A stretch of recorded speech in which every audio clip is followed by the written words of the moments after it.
자, 요즘처럼 가격이 급변한 시장에서 해야 될 걸 하지 못하면 정말 호객님 됩니다. 그렇게 하지 않기 위해서 딱 두 가지 챙기라고 말씀드렸어요. 여러분 안녕하세요, 청울림입니다. 자, 요즘 서울 집값, 수도권 집값 많이 오르고 있죠. 특히 서울의 강남이나 마용성, 이렇게 좀 중상위급 지역 집값은 뭐 하루가 멀다 하고 가격이 많이 오르고 있는데요. 자, 이렇게 가격이 급격하게 변동하는 시기에는, 이 시기에 집을 사시는 분들은 정말 잘 사셔야 됩니다. 조심하셔야 되고, 자칫하다가는 호객님 되는 수가 있습니다.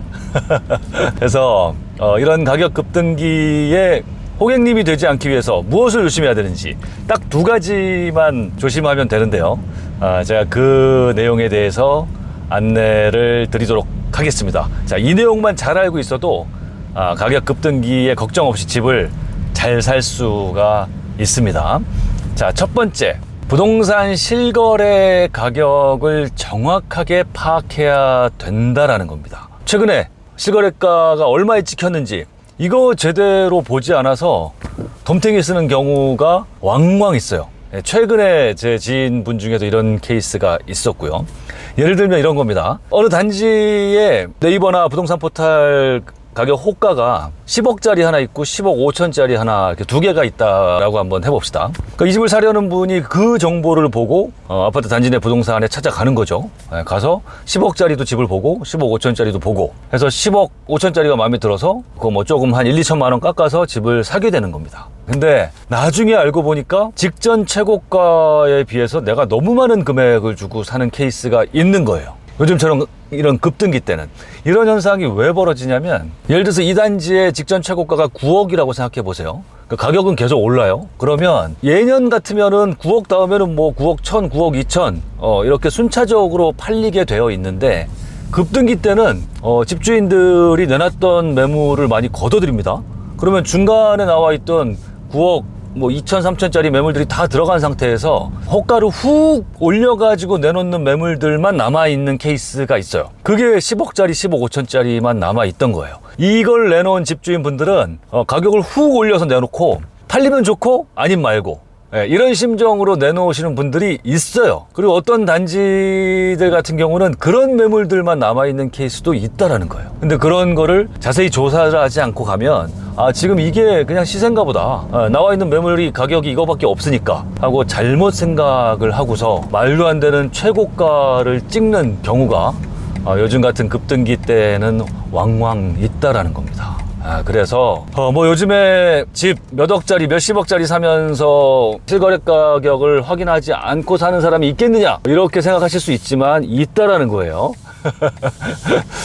그러니 돌다리도 두들겨 가면서 이제 건너라 라는 차원에서 실거래가 확인도 정확하게 하시고, 직전 실거래가하고 지금 호가가 가격 차이가 너무 많이 벌어져 있다면 면밀하게 그 이유도 파악해 보고 열심히 깎아야 되고, 그렇게 하시라는 겁니다. 자, 호객님 되지 않는 법 두 번째는, 집을 그 어느 때보다 열심히 보러 다녀야 된다는 거예요. 이거는요, 생각보다 굉장히 중요한 얘기입니다. 몇 억 몇십억짜리 집을 한 채를 잘 사기 위해서는 주변 사람들, 관계자들의 도움을 많이 받아야 됩니다. 자, 그런데 집을 살 때 가장 큰 도움을 주는 관계자가 누구세요? 부동산 소장님. 부동산 소장님을 내 편으로 만들지 못하면 좋은 가격에 좋은 물건을 사는 게 쉽지 않습니다. 특히 이렇게 매도자 우위 시장에서는요. 자, 그러면 부동산 소장님들을 내 편으로 만들기 위해서는 그분들에게 좋은 고객이 돼야 되는데, 자, 질문 드립니다. 부동산 사장님들이 가장 좋아하는 고객은 어떤 고객일까요? 예쁜 고객? 잘생긴 고객? 아니면 음료수 잘 사오는 고객? 아닙니다. 다 아니고요. 부동산 소장님들께 최고의 고객은 실제로 집을 살 사람인 거예요. 실제로 살 사람. 부동산 소장님들 되게 고생 많으신데, 그 하루에도 수십 명씩 부동산 사무실에 고객들이 왔다 갔다 하는데, 그 중에 실제로 지금 막 살려고 돈 싸들고 오는 사람들 많지 않아요. 여러 경우의 사람들이 옵니다. 공부하러 오는 사람도 있고 임장만 하러 오는 사람도 있고. 그렇다면 소장님들께 가장 중요한 고객은 실제 살 사람인 거죠. 그러면 그분들에게 내가 실제 살 사람으로 보여야 되는 거예요. 부동산 소장님들은 딱 보기만 해도 알아요. 저 사람이 집을 살 사람인지 아니면 간만 보러 오는 사람인지 공부만 하러 온 사람인지 대본에 확 압니다. 그거는 집을 보는 단계에서 바로 확인이 되게 돼 있어요. 입장을 한번 바꿔서 생각해 보세요. 누가 집을 사러 온다고 보러 갔는데 건성건성 보는 거죠. 그리고 그냥 한 채 나온 거 보고 가고, 나한테 질문만 많이 하고, 이런 케이스라면은 이건 뭐 그냥 안 봐도 비디오거든요. 그냥 온 사람이에요. 근데 진짜 집을 살 사람이라면 절대 그렇게 건성건성 집을 볼 수가 없는 거죠.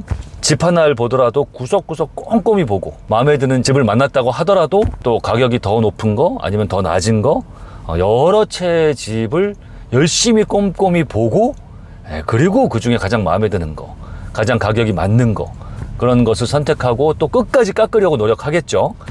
그런 모습을 보면서 부동산 소장님들도 이 사람은 진짜 살 사람이구나. 그러면 내가 이 사람에게 최선을 다해야 되겠다. 그리고 내가 갖고 있는 좋은 매물도 이 사람에게 먼저 추천해 줘야 되겠다. 이런 생각을 가질 수밖에 없는 거예요. 이게 다 뭐 집 사고 팔고 하는 것도 사람의 일이기 때문에 이게 다 상식적으로 이렇게 진행이 되는 거거든요. 그렇다면 뭐 우리가 집을 사기 위해서, 좋은 집을 사기 위해서도 꼼꼼히 집을 봐야 되지만, 가장 중요한 관계자인 부동산 소장님들께 중요한 고객이 되기 위해서라도 집을 정말 꼼꼼히 봐야 되고요. 그리고 가격이 급격하게 변화할 때는요, 부동산 소장님보다 집을 사는 내가 이 단지의 가격에 대해서 더 자세히, 더 전문가가 돼야 돼요. 열심히 집을 보면 얼마든지 가능합니다. 그러니까 지금 시장에 나와 있는 모든 집을 다 보는 거죠. 다 보고 다 조사하고 일일이 다 체크하고 기록하고 비교하고 하다 보면 뭐 수십 개 수백 개의 물건을 갖고 있는 부동산 소장님들보다 나는 딱 고평형 고물건들에서만 전문가니까 거기선 내가 더 빠꾸미가 될 수 있는 거거든요. 그래서 그냥 딱 보기만 해도, 가격과 물건을 보기만 해도 이건 비싸, 이건 지금 호가만 이렇게 나온 거고 이건 아니야, 이렇게 내 스스로 이게 비싼지 싼지를 판단할 정도가 돼야, 그래야 요즘 같은 시장에 호객님이 되지 않을 수 있는 겁니다.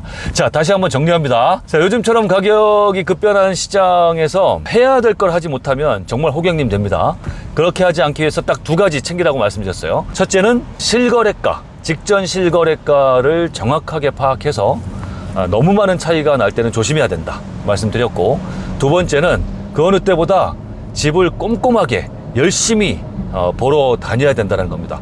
제가 말씀 중에 하나 깜빡했는데, 집을 보러 갈 때도요, 부동산 한 곳하고만 얘기해서 보시면 안 돼요. 최소한 단지 내 부동산 2곳 정도, 그리고 뭐 단지에서 가까운 곳 말고 좀 거리가 있는 곳의 부동산을 통해서도 집을 봐야 됩니다. 왜냐하면 단지 내 부동산들은 좋은 말만 할 수밖에 없어요, 논리상. 그죠? 그렇다면 오히려 옆 단지에 있는 부동산을 통해서 집을 보다 보면 보다 객관적인, 이 아파트의 장점과 단점에 대해서 객관적인 시각을 들을 수가 있거든요. 자, 이렇게 해서 두 가지 말씀드렸습니다. 호객님 되시면 안 됩니다, 여러분.